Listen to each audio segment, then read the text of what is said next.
오늘은 진정한 친구를 두라 이런 제목으로 말씀을 상고합니다. 친구라는 단어는 한자인데 친할 친자에다가 옛구자를 써요. 그러니까 뭐 잠깐 친한 게 아니라 오래된 친한 관계, 그런 사람을 보고 친구라고 하는 겁니다. 근데 이 원어로는 레아라고 그래요. 레아라는 말은 친구라는 뜻이지만 또 하나 다른 뜻이 있어요. 뭐냐? 서로라는 뜻이에요. 서로. 이 친구는 절대 혼자 일방적으로 되는 게 아니에요. 서로가 오랫동안 함께 뜻을 맞춰서 친한 관계가 돼야만 친구가 되는 거지, 한쪽에서 일방적으로 가깝게 하려고 한다고 되는 게 아닙니다. 서로의 생각을 나누면서 그 생각을 함께 품고 무엇인가 서로에게 유익이 되는 방향으로 계속 노력하는 가운데 친구가 되는 거예요. 그래서 오늘 본문에도 이 충직한 친구라는 단어가 나오는데, 이 충직이라는 말은 충성 충자에 고들직자예요. 친구지간에는 어떤 게 특징이냐? 서로에게 충성되고 항상 곧은 마음, 변하지 않고 그냥 한 길로 계속 가는 이런 마음이 있어야 충직한 친구가 된다는 거예요. 그래서 이거를 또 원어로 바꿔보면 아만이라고 그래요. 아만. 이 아만이라는 말은 신뢰한다는 뜻이에요. 상대방을 전적으로 믿고 전적으로 확신할 때 이 친구, 충직한 친구가 될 수 있다, 그 말입니다. 자, 그러면 왜 오늘 본문에 그 충직이라는 말을 제가 진실이라는 말로, 진정이라는 말로 바꿨는데, 똑같은 동의어인데 왜 진정한 친구를 둬야 되느냐? 다른 게 없어요. 그래야 서로 행복하니까. 친구의 관계는 행복을 주는 관계예요. 그래서 행복이라는 거는 무조건 좋기만 한 게 아니에요. 행복은 만들어 가는 거예요, 서로가. 그래서 좋은 말만 해준다고 행복한 게 아닙니다. 행복하게 만들기 위해서 때로는 서로 아픈 말도 하는 거예요. 이렇게 진실을 담은 그런 꾸지람도 필요한 거예요. 그래야 서로에게 진정한 유익을 줄 수 있고, 심지어는 희생까지도 해줄 수 있는 이러한 관계가 될 수 있다, 그 말입니다. 그래서 이제 세 가지로 진정한 친구의 특징을 좀 살펴볼게요. 첫째, 5절부터 7절까지 보면 진정한 친구는 아픈 책망도 할 수 있다. 그런 말을 할 수가 없는 사이는 친구라고 말할 수가 없어요. 한번 5절 간단한데 명언이에요. 한번 같이 읽겠습니다. 다 같이. 면책은 숨은 사랑보다 나으니라. 이 두 종류가 있어요. 면책과 숨은 사랑. 우리는 언뜻 생각하면 숨은 사랑이 훨씬 위대해 보이잖아요. 아니에요. 면책이라는 말은 이 얼굴 면자를 말해요. 난면자를. 그러니까 얼굴을 딱 서로 마주보고 책망한다는 거예요. 진정한 사랑이 있다면 그 사람이 꼭 고쳐야 될 거, 잘못된 거 있으면 그냥 얼굴을 마주보고 정면에서 얘기해 줘야 된다는 거예요. 그래서 고치게 해야 된다는 거예요. 그런데 차마 그렇게 할 수가 없어서 그냥 속으로만 저 친구가 이렇게 저렇게 했으면 좋겠는데 하면서 속으로만 꿍꿍 앓는 그런 사랑, 이거는 위대한 사랑은 아니에요. 왜? 나 혼자 사랑할 뿐이지 그 사람을 진정으로 사랑하기 때문에 좋게 변화시켜 줄 수 있는 용기가 부족하는 거예요. 숨은 사랑보다 용기 있는 책망의 사랑이 훨씬 위대한 거예요. 그게 결과적으로 서로에게 유익을 주는 진정한 행복을 얻을 수 있기 때문이라는 거예요. 할렐루야. 그렇기 때문에 우리는 나는 저 사람 사랑하기 때문에 차마 말 못해, 그냥 내가 참고 그냥 그러려니, 근데 진정한 사랑은 그러면 안 되는 거예요. 우리가 부부간도 그렇고 또 부모 자식 간도 그렇고 또 사회생활에서 같은 오랫동안 관계를 가져야 될 직장 동료도 그렇고, 진정한 친구 관계가 되려면 그냥 넘어갈 수 없는 문제는 반드시 짚고 넘어가야 되는 거예요. 그냥 사랑한다고 그냥 적당히 품으면 잘못된 사람으로 변질되면 큰일이잖아요. 그렇기 때문에 여기 6절에도 그랬어요. 친구의 아픈 책망은 충직으로 말미암는 것이나 원수의 잦은 입맞춤은 거짓에서 난 것이니라. 사람들이 책망 듣고 싶어 하는 사람이 없어요. 처음에 기분 나쁘죠. 면전에서 이렇다 저렇다 막 뭐라고 하면 다 기분 나쁜데, 그게 시간이 지나면 진심이었을 때 그 사랑이 통하고 그래야만 되는 것을 뒤늦게 깨달으면 모든 오해는 풀리는 거고 사랑은 더 깊어지고 서로가 훌륭해지는 거란 말이에요. 그런데 책망을 안 하면 일단 서로에게 편안하고 좋아하는 것처럼 느껴지죠. 그게 거짓 사랑이라는 거예요. 그래서 여기 그랬잖아요. 원수의 잦은 입맞춤은 거짓에서 난 것이니라. 원수도 겉으로 얼마든지 사랑할 수 있어요.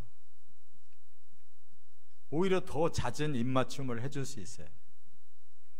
그래서 아무개가 최고야, 나중에 속은 거예요.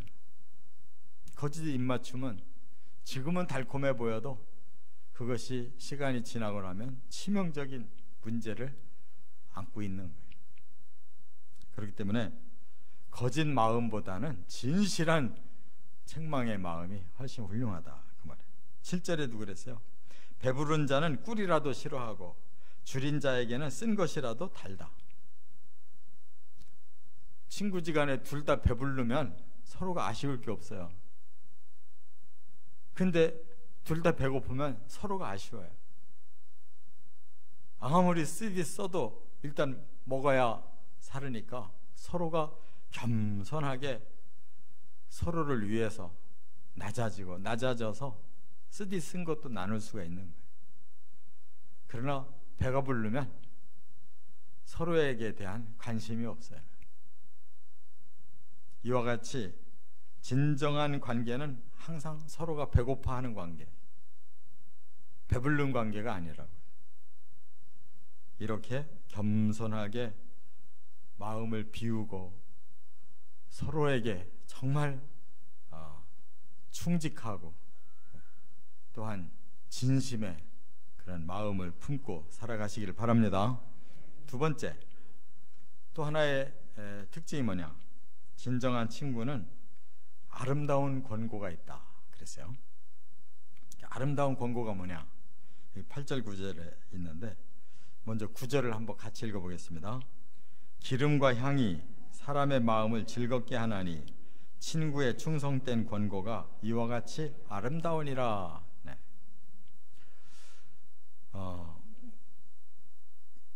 친구의 충성된 권고는 아름답다 그랬어요. 그러니까 이 말은 뭐예요? 결과가 좋다는 거죠. 결과가. 여기 아름답다라는 이 단어가 이 메테크라고 그러는데요, 달다, 감미롭다 그 말이에요. 그러니까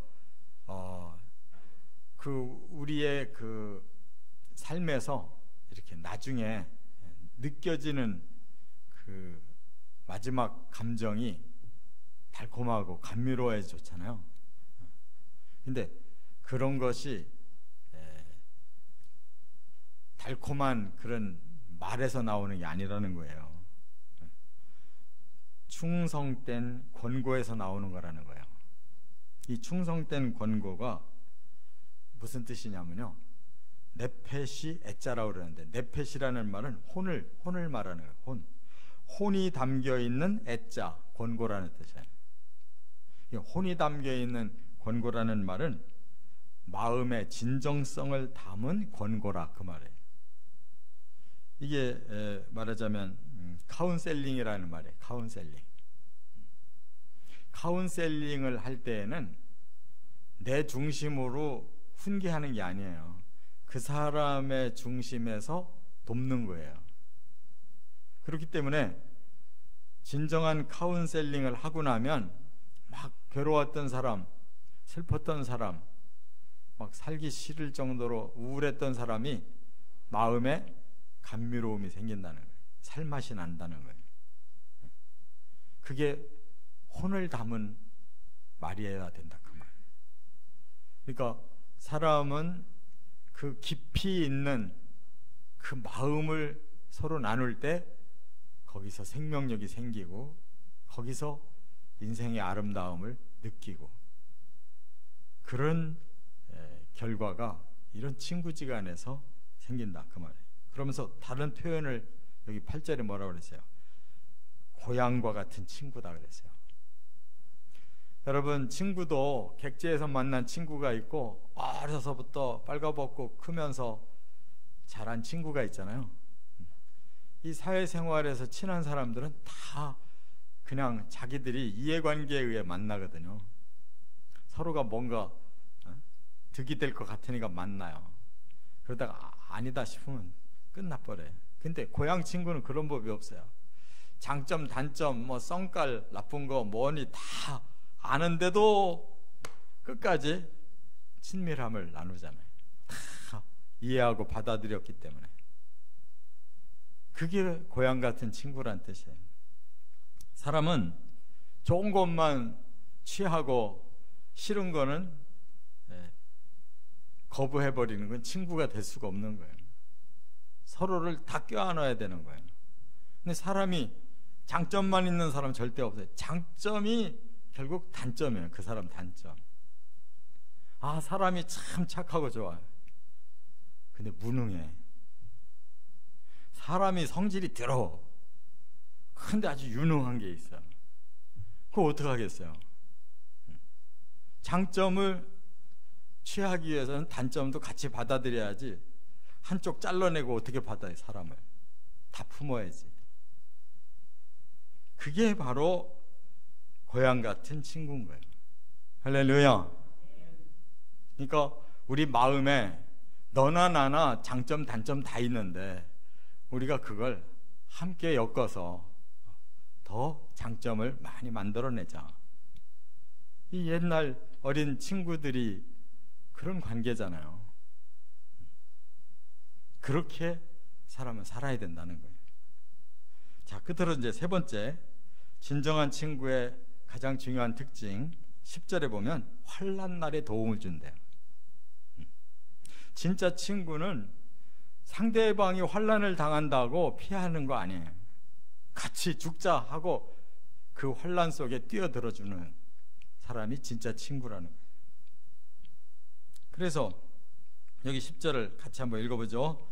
내 친구와 내 아비의 친구를 버리지 말며 내 환난 날에 형제의 집에 들어가지 말지어다. 가까운 이웃이 먼 형제보다 나으니라. 친척지간이 형제, 뭐 같은 부모 밑에 태어났다든지 뭐 가까운 친척이라든지 이런 사람들이 겉으로는 굉장히 끈끈하게 묶여 있죠. 그런데 마음을 이렇게 친밀하게 갖지 않은 그런 형제나 친척은 마음을 친밀하게 나눈 이웃만 못하다는 거예요. 그렇기 때문에 환난을 당할 때 관계를 잘 맺지 않았던 그런 친인척은 안 와요. 친밀한 이웃이 쫓아와서 도와주지. 그런 얘기예요 지금. 그렇기 때문에 내 친구와 내 아비의 친구를 버리지 마라. 그러니까 그냥 뭔가 엮여서 우리가 사는 관계가 중요한 게 아니라 친구의 관계가 중요하다. 부모의 친구가 자녀의 친구까지 내려갈 수 있다면 그 관계는 정말 끈끈한 관계. 그렇게 친구를 대대로 이어가라 그 말이죠. 그런 관계를. 그래서 평안할 땐 친구인데 환란이 오면 도망가 버리는 이런 관계는 친구가 아니다 그 말입니다. 형제지간에도 그게 언제 드러나냐면 형제라고 해서 친구가 되는 게 아니잖아요. 그 부모가 돌아가시고 나면 형제가 친구가 아니라 원수가 돼. 그때부터 눈에 불을 켜고 야, 부모님이 남겨놓은 거 저놈이 더 가지고 어떡하나. 그래가지고 뭐 장례식 때부터 그냥 돈 세느라고 바빠. 내 친구가 더 많이 왔는데 네가 더 가지고 가냐. 이렇게 사람이 이기적으로 바뀐다고. 그러다 총도 쏘고 그러잖아요. 친척지간에. 그러니까 사람이라는 것이 이렇게 간사한 존재인데 환난을 당했을 때 같이 뛰어들 수 있는 사람, 그건 진짜 친구예요. 근데 가장 중요한 이런 마음을 가질 수 있는 분은 예수님 한 분밖에 없어요. 요한복음 15장에 보니까 이제 예수님 십자가를 앞에 두고 그 비밀을 밝히고 계시는데 뭐라고 하냐면 요한복음 15장 13절에 사람이 친구를 위하여 자기 목숨을 버리면 이보다 더 큰 사랑이 없나니 그랬어요. 그러니까 친구지간도 아주 친밀한데 진짜 친구는 상대를 위해서 희생까지 해준다는 거예요. 그거보다 더 큰 사랑은 없다고 그랬어요. 그러면서 14절에 너희는 내가 명하는 대로 행하면 곧 나의 친구다 그랬어요. 여기에 전제가 되는 게 뭐예요? 먼저 예수님은 내가 너희를 친구로 사랑하는데 나는 너희를 위해 목숨도 버릴 수 있다. 그러면 너희는 나를 위해 어떤 친구가 될 수 있느냐? 내 명령을 따라서 나와 함께 그 십자가를 지고 가면 너희도 나의 친구다. 그 말 하는 거예요. 십자가를 서로 지려고 해야 되는 거예요. 그래야 예수님도 우리의 친구고 우리도 예수의 친구가 되는 거예요. 14절에 그랬어요. 너희는 내가 명하는 대로 행하면 15절에 그랬어요. 이제부터 너희를 종이라 하지 아니하리니 종은 주인이 하는 것을 알지 못함이라 너희를 친구라 하였노니 그랬어요. 그러니까 예수님은 우리를 종으로 생각하는 게 아니라 친구로 생각하기 때문에 친구를 위해서 대신 죽어주시고 그 친구는 그 대신 죽어주신 그 희생의 사랑을 깨닫고 또 십자가를 지고 함께 가는 것이다. 이게 친구지간이에요. 모든 것을 다 너희를 위해 주고 너희는 그 모든 걸 깨닫고 나를 위해 따라주고 그렇게 지금 예수님 말씀하는 거예요. 근데 웬 기독교인들이 예수는 나의 친구 해놓고 절대 지는 예수의 친구라는 말을 고백을 못해. 따라가 봐야 알지. 따라갈 수가 없거든. 예수님의 십자가 때문에 구원받아 놓고 예수님이 주신 구원의 축복만 계속 받고 싶지 구원을 얻기까지의 그 환난에는 뛰어들고 싶지 않거든. 신자들이 진짜 헌신하고 진짜 십자가 따르는 사람들이 너무 적은 거예요. 근데 초대교회는 왜 강렬했냐? 예수님의 십자가를 너무너무 감격스럽게 깨달았고 나도 예수를 위해 죽겠다. 내가 이 땅은 포기하더라도 예수님이 십자가 피를 흘려 나를 구원한 그 나라는 내가 포기 못한다. 이 세상에 대해서 초연해가지고 그 많은 박해를 이겨낸 것은 바로 죽음으로 이겨낸 거예요. 근데 이 목숨이 중요한 사람은 절대 못 죽어요. 내가 죽으면 모든 세상은 끝인데 나는 못 죽어. 그러면 십자가는 절대 질 수가 없는 거예요. 십자가는 죽음에, 예수님이 자신의 몸을 십자가에 내던지지 않으면 인류를 구원시킬 수가 없어요. 죄값을 해결할 길이 없어요. 예수님은 자기 죄가 없는데도 남의 죄를 위해서 죽어주시는 정도의 희생이 있었잖아요. 근데 우리는 내 죄를 위해서 내가 십자가 지는 것도 못해. 예수님이 씻어놓고 내가 진 십자가의 뒤를 따라만 와라 해도 못 따라간다. 그러면서 뭐 잘 믿는 척하고 혼자 다 영광 거두려고 하고, 얼마나 우리가 교만 덩어리에, 얼마나 이기적이. 근데 무슨 뭔 친구가 되겠어. 주의 명령을 따라야 친구가 될 수가 있어요. 할렐루야. 이제 종말이 되면 이제 쫙 갈라져요. 진짜 예수의 친구가 있고 가짜 친구들 다 갈라진다고. 종말로는 예수님이 가르쳐 주셨죠. 사람들의 사랑이 식을 거고 배도하는 일이 일어날 거고, 적그리스도에게 다 휩쓸려서 거기에 따라갈 자들이 너무 많고, 마지막 때 믿음을 보겠느냐 그러셨어요. 예수님도 다 알고 계셔요. 그렇기 때문에 진정한 친구라고 우리가 고백할 수 있도록 우리 자신들을 비워야 돼요. 비우지도 못하고 어떻게 살겠어요? 욕심이 너무 많고 너무 나 자기 중심이 너무 많아요. 그거 내려놓는 게 십자가 지는 거라고. 그게 예수의 뒤를 따르는 거예요. 거기부터 시작이 돼야 돼. 나를 못 비우면서 뭘 하겠다는 거예요. 비우지도 못하는데 무슨 헌신을 하냐고.